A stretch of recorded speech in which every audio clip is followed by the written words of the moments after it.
So Ralph Waldo Emerson wrote these words: "Life is a journey, not a destination." What exactly did he mean by that phrase? Well, let's look at the definition of two of those key words in the phrase, journey and destination.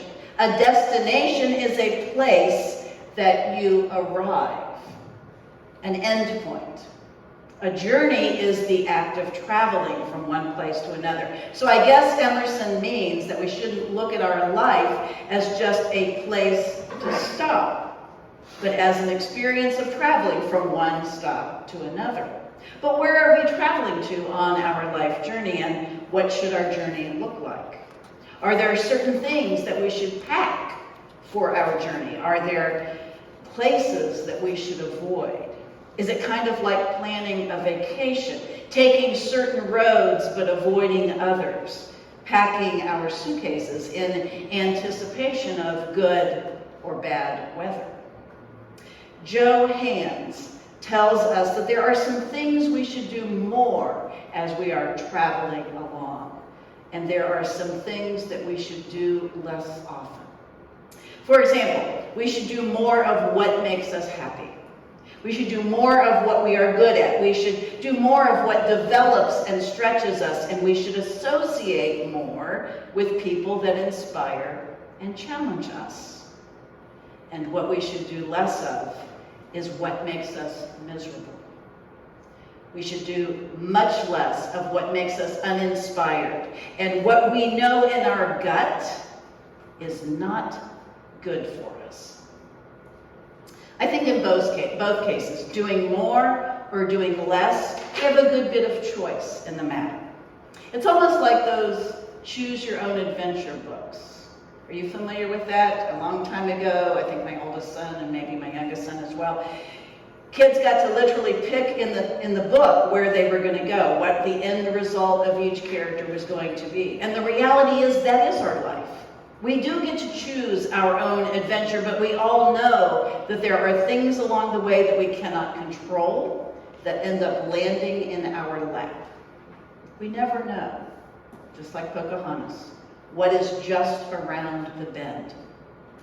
We are often surprised by incredibly good news and by unbelievable tragedy.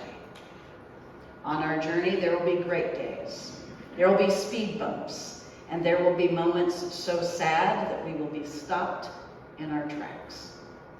The hardest days will demonstrate to us our tenacity, our passion, and our ability to just keep going. While we are in the middle of that moment of difficulty, it is so overwhelming that we don't even think we can get through it. And then we do. And then we're able to reflect back and feel proud that we managed to get through it. Now, occasionally, as we are traveling along, we should take a breather and we should reflect on those things we have achieved, where we are, and how we're doing in the process. We need to consider whether or not we need to make a course correction. We need to relish in the difficulties that have been overcome and feel good about our growth and our success. In like manner, we might need to spend some time assessing our spiritual journey. We're allowed to stop and reflect on how we're doing and on what we believe and why we believe it. We need to consider whether or not we need to do anything to correct our spiritual course, do something differently, go someplace differently. And there is clearly no mistaking that those difficult moments leave us often feeling ill-equipped to manage the situation. Kind of like how I felt when I realized I was going to be directing over 60 kids on stage and responsible for another dozen backstage. Along my life journey as a director, I had never directed that many cast members who were so young. I had directed 50 high school kids before with a full paid staff. Not volunteering to do this by myself with some volunteers. It has been an off-the-map experience for me, but I have to say, it has been remarkable. Like all of our journeys, when we wander away from our comfort zone and we get into unknown territory, we end up growing and we end up learning the most. We find ourselves inspired by the very thing that terrified us.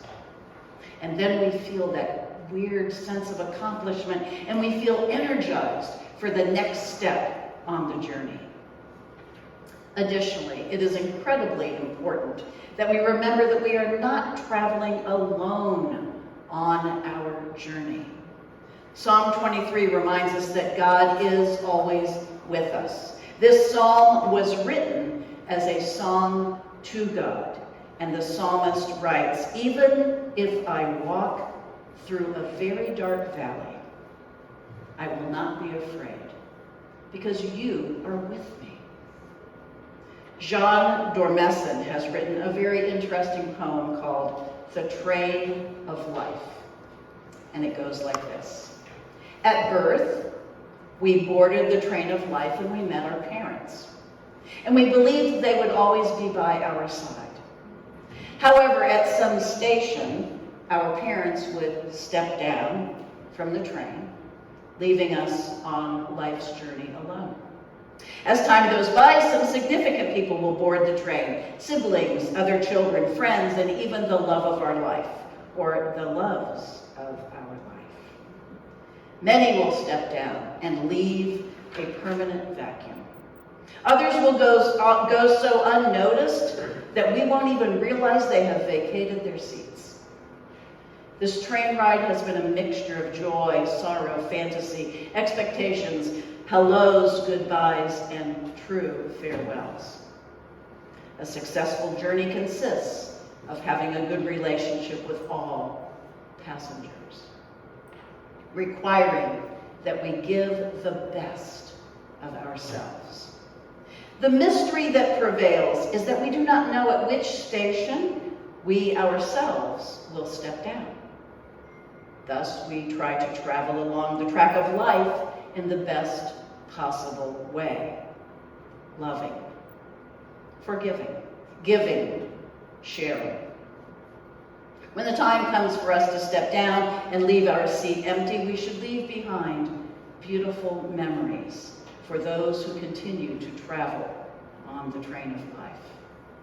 Let's remember to thank our Creator for giving us life to participate in the journey.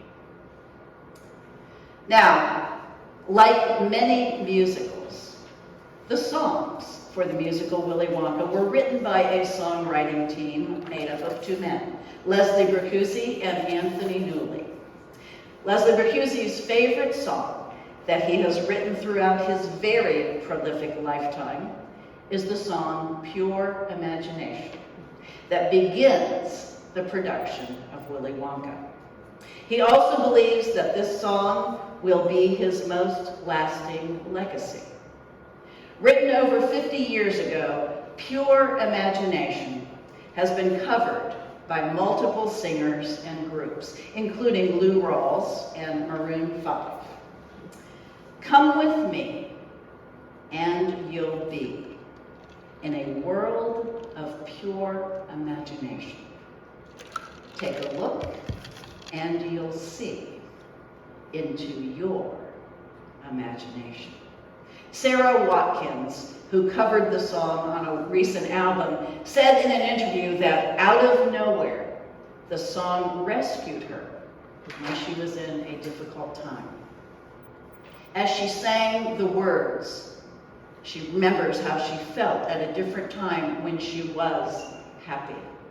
She stated, "I remembered there is joy, there is happiness, there is imagination, there is this world outside of just this heavy feeling that I have right now."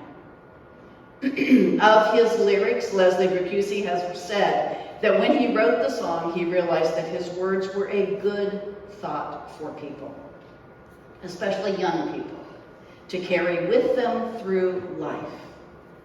The last line of the song is this: "You'll be free if you truly wish to be."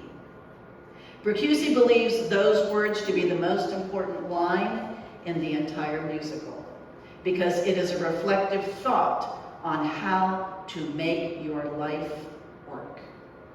So could it be that the children's musical, Willy Wonka, has some spiritual significance and has a great deal to teach us about our life journey? I believe it does. On our life journey, we don't always know where we're going. We are always surprised and disappointed. We go through hills and valleys. We have good times and bad times. Sometimes we travel alone. Sometimes we are with people. And often, the people we travel with change. We don't know what is just around the bend. We can't plan for things that will happen. But there are a few ways to make the journey better.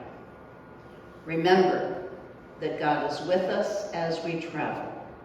We can think positive, and we can use our imagination to recall beautiful memories and to help us visualize a better outcome. Pretty sound advice, I believe. Yohariel Nehru has written these beautiful words. We live in a wonderful world that is full of beauty, charm, and adventure. There is no end to the adventures we can have if only we seek them with our eyes open.